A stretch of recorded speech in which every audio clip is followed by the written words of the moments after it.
Уур амьсгалын диаграмм байгуулах, унших болон ашиглах тухай энэхүү видео хичээлд тавтан баярлалаа. Уур амьсгалын диаграмм нь тухайн газрын жилийн температурын болон хорт үндэсний өөрчлөлтийг нэг дор харуулдаг.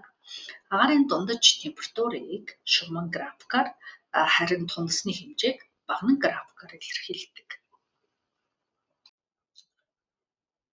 Диаграммын бүтцтэй танилццгаая. Хэвтэ тэнхилэг нь саруудыг, зүүн босоо тэнхилэг нь температурыг, баруун босоо тэнхилэг нь хорт үндэсийг илэрхийлдэг. Шугам нь сарын дундаж температурыг, багнан сарын хорт үндэсний хэмжээг харуулна.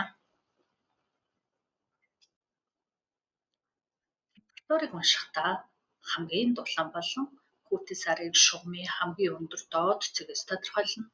Жилийн дундаж температурыг бүх сарын дунджаар тооцно. Температурыг хэлбэлцэл нь хамгийн дулаан ба хүүтэн сарын температурын зөрүү юм шүү. Харин урт үндэсийг уншихдаа хамгийн их ба бага тундастай сарыг хамгийн өндөр нам багнаар тодорхойлно. Жилийн нийлбэр хорт үндэсийг бүх сарын нийлбэрээр тооцдог. Энэ нь тухайн бүс нутаг, хурай, хээр тал эсвэл чиглэг бүсэд хамаарахыг илтгэдэг.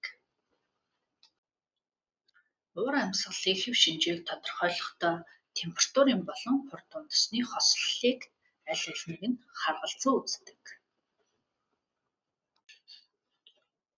Диаграммыг ашиглан байршлын уур амьсгалыг тодорхойлох, хөдөө аж ахуй үйлдвэрлэлийн тохиромжтой байдлыг үнэлэх, хүн амын суурьшлийн онцлогийг тайлбарлах болон уур амьсгалын өөрчлөлтийн хандлагыг судлах боломжтой юм.